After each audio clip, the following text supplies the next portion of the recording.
বাংলাদেশ ব্যাংকের মতিঝিল শাখায় সুরক্ষিত লকার বা সেফ ডিপোজিটর খুলতে অভিযান চালাবে দুর্নীতি দমন কমিশন দুদক।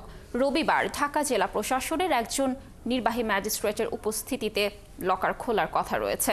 এসব লকারে কেন্দ্রীয় ব্যাংকের সাবেক ও বর্তমান মিলিয়ে ৩০০ উচ্চপদস্থ কর্মকর্তার অর্থ সম্পদ ও অন্য মূল্যবান নথিপত্র সেফ ডিপোজিট আকারে রেখেছেন বলে তথ্য পেয়েছে দুদক।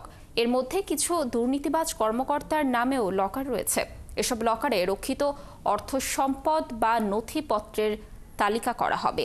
জ্ঞাত আয় বহির্ভূত বা আয়ের সঙ্গে অসঙ্গতিপূর্ণ কোনো সম্পদ পাওয়া গেলে সংশ্লিষ্টদের বিষয়ে পরবর্তীতে তদন্ত করা হবে বলে জানিয়েছে দুদক।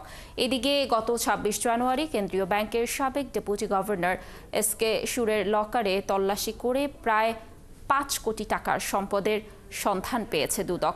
এগুলো এখন কেন্দ্রীয় ব্যাংকের জিম্মায় রাখা হয়েছে। অভিযানের সময় দুদক কেন্দ্রীয় ব্যাংকের কর্মকর্তাদের নামে আরও কিছু লকার দেখতে পায়। দর্শক, অভিযানের আরও তথ্য জানাতে আমাদের সাথে যুক্ত হচ্ছেন সহকর্মী সুমন মাহমুদ। সুমন, অভিযানের সর্বশেষ কি তথ্য রয়েছে আপনার কাছে? কেন্দ্রীয় ব্যাংকের সাবেক ও বর্তমান উচ্চপদস্থ কর্মকর্তাদের লকার তো খোলা হতে পারে বলে জানা গেছে। এদের মধ্যে আসলে উল্লেখযোগ্য কারা রয়েছেন আপনি জানতে পেরেছেন কিনা? লাবণী, আপনাকে ধন্যবাদ।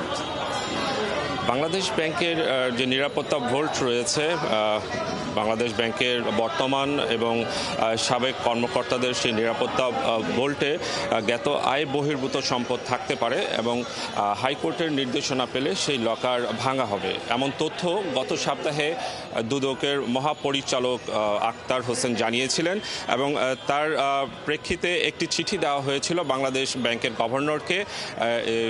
জ্ঞাত আয় বহির্ভূত সম্পদ আছে এই ধরনের তথ্য উল্লেখ করে এরপর বাংলাদেশ ব্যাংকের গভর্নর বাংলাদেশ ব্যাংকে থাকা ব্যক্তিগত যে বোল্টগুলো, নিরাপত্তা বোল্টগুলো রয়েছে সেগুলোকে আসলে ফ্রিজ করে দেওয়া হয়। ফ্রিজ করার ফলে আসলে গত দিনগুলোতে এই ব্যক্তিগত ভোল্টের থেকে কোনো ধরনের অর্থ সম্পদ কেউ এখান থেকে বের করতে পারেনি এবং কোনো অর্থ সম্পদও এখানে আসলে প্রবেশ করতে পারেনি। এরপরে আসলে হাইকোর্টের যে নির্দেশনা আসার পর আজকে ঠিক 12টা 45 মিনিটে, দুপুর 12টা 45 মিনিটে দুদকের একজন পরিচালকের নেতৃত্বে 6 জন কর্মকর্তা এসেছেন বাংলাদেশ ব্যাংকে। তারা প্রাথমিকভাবে যে তথ্যটি আমাদের দিয়েছেন সেটি 25 থেকে 30টি ভোল্ট তারা হয়তো বা এখান থেকে ভাঙতে পারেন এবং সেখান থেকে যদি তারা যেই জ্ঞাত আয় বহির্ভূত যে তথ্যের কথা বলা হচ্ছে, অবৈধ সম্পদের কথা বলা হচ্ছে, সে ধরনের কোনো তথ্য প্রমাণ পান, তাহলে অন্যান্য যে কর্মকর্তারা আছেন অন্যান্য ব্যাংকে যাদের এই ধরনের নিরাপত্তা ভোল্টে যাদের সম্পদ রয়েছে সেই বোল্টগুলোতেও তারা আসলে অভিযান পরিচালনা করবেন। ঠিক কোন কোন কর্মকর্তার বোল্ট ভাঙা হবে সেই বিষয়টি আসলে তারা এখন পর্যন্ত নিশ্চিত করতে পারেনি।